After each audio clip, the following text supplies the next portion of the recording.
And welcome back. The University of Miami's popular underwater photo contest is back and accepting entries.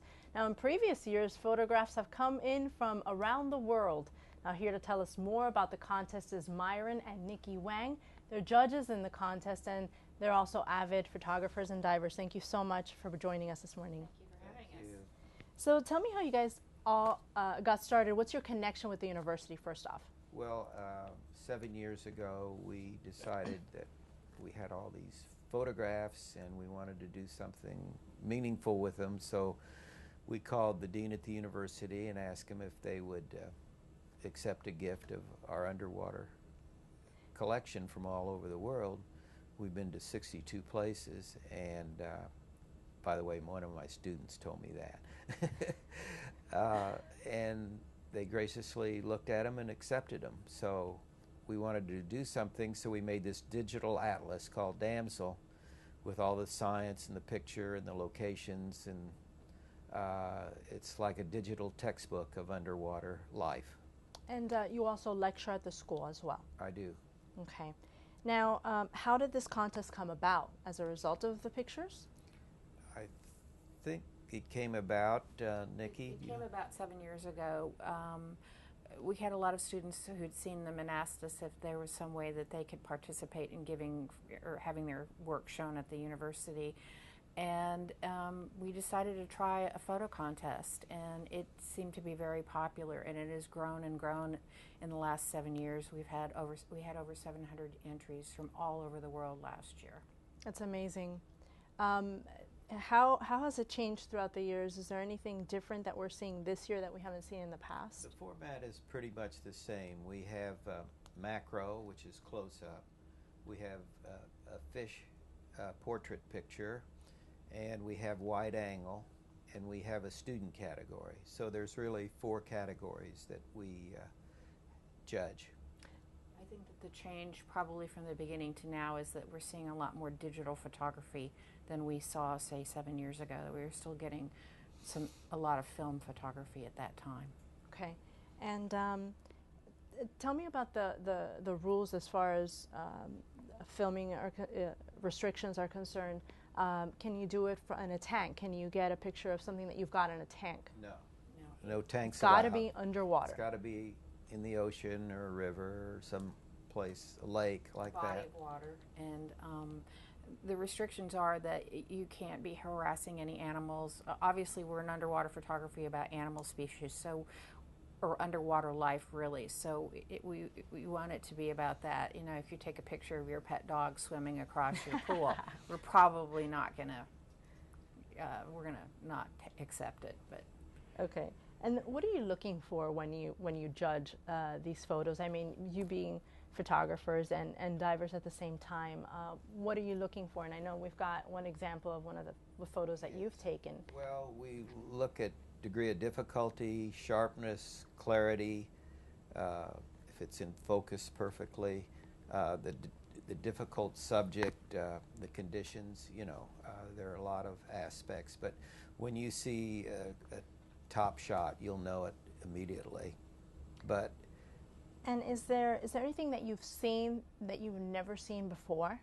Oh, of course. Every dive brings something new when you're in the ocean on a magnificent large reef. There could be 4,000 different scientific animals or corals on a specific reef. So it doesn't have to be of a fish per se. It could be of a reef. It could be of a scene underwater. Right. Something like a wide angle shot would probably be more of a reef shot than it would be a specific animal. Now, like big sea fans or big massive coral profusions. And what's the purpose of the contest? You know, we get obviously these beautiful shots, but I think it creates also an awareness and an appreciation of what we really can't see unless people like this go down. Appreciation of the ocean and care of the animals, and you know, not many people have had the opportunity to see all the objects that we have, and it's quite nice to be able to share that with the world. And as far as you guys are concerned, what came first, the diving or the love of diving or photography? Well, the diving.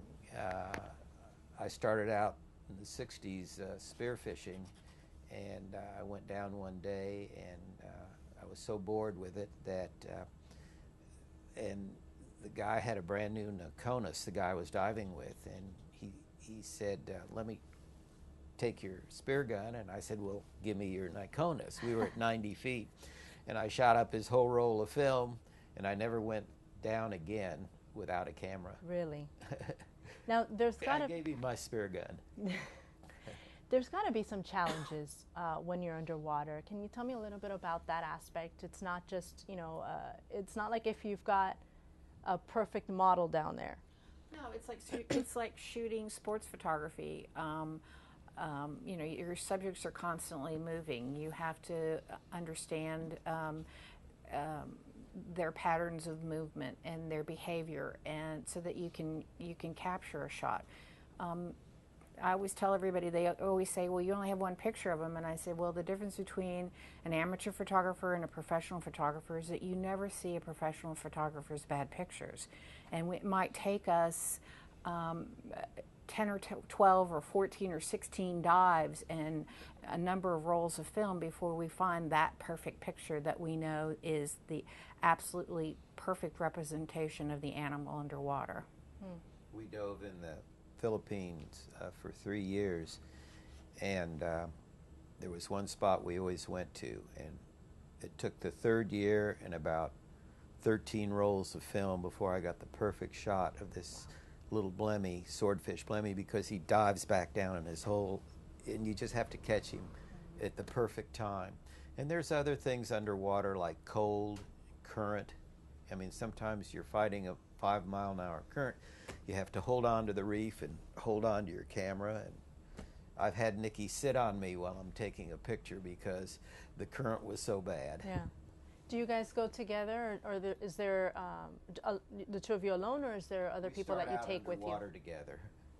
Well, the first rule of underwater scuba diving is you never go without your buddy. Okay. My buddy looks at the world underwater through a hole about this big. So I have to keep, and I do have a camera too, I do have a video camera, but I can point my camera at him and watch what he's doing and keep track of him. So that's really important, but it's... Any other help under there Nicky besides does a you great two? job of spotting critters. You know, she can find a little critter in a little crevice, and she starts banging on her tank with her leg knife for me to come over, and I'm shooting a picture, and she's banging. And we teach underwater photography. We have a lot of people who've gone with us over the years, and they've wanted to learn how to do it. And it's always fun for us because they'll get in the water and they'll see something common that we see every day, and we're kind of blasé about it. And they're very excited about it. And it's kind of refreshing for me because I circle back and I refocus on something that's so important to them.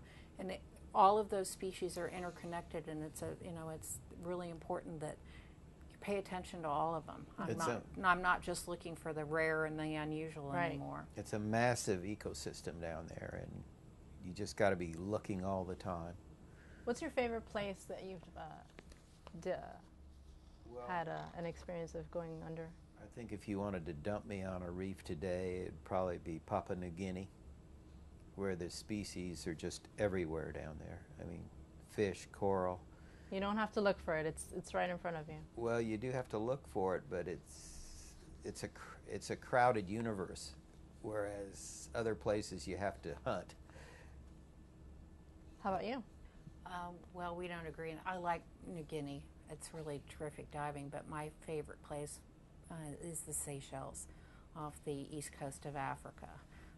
We were one of the very first divers to ever go there. It was completely pristine. People hadn't ever been diving there. The animals were very curious about us because they'd never seen fish like us underwater. And it was just beautiful. Think about the most gorgeous flower garden you've ever seen and multiply it by 10 and put it underwater, and that's what the Seychelles was like. Wow. And tell me a little bit about what's going to happen once these pictures are judged. the contest wraps up. I heard there's a traveling exhibit. There is a traveling exhibit that's going to be at the Biscayne National Park Visitors Center. It will be available to see starting March the 9th. The photographs are always put in some kind of traveling exhibit, and they travel around the state of Florida for everybody to have a chance to see them and to share in them.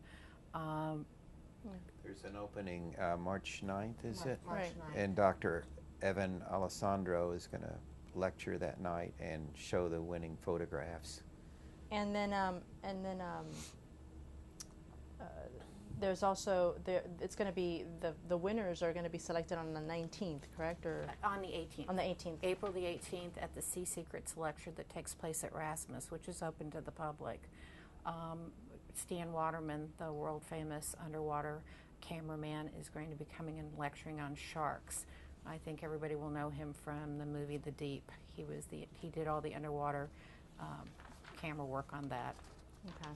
Well, we look forward to it, and really nice contest that brings that underwater world, which is so rare for a lot of us and really unknown for a lot of us, bringing it up to the surface for others to see. Thank you so much, and good luck. Thank you. Thank you for having us. The deadline to submit your entry is March 25th, and the winners will be announced, as we said, on April 18th. Now, if you want more information on the requirements to submit your work, you can visit the school's website. That's www.rsmas.miami.edu, and good luck to you guys. Up next, some easy tips to de-stress at the office. You won't want to miss it. It's coming up next. And finally today, whether it's a cranky customer or a bad boss, you don't need to wait until the end of the day to de-stress. Tania Leets consulted with some experts and shows us some simple ways to unwind while still at the office.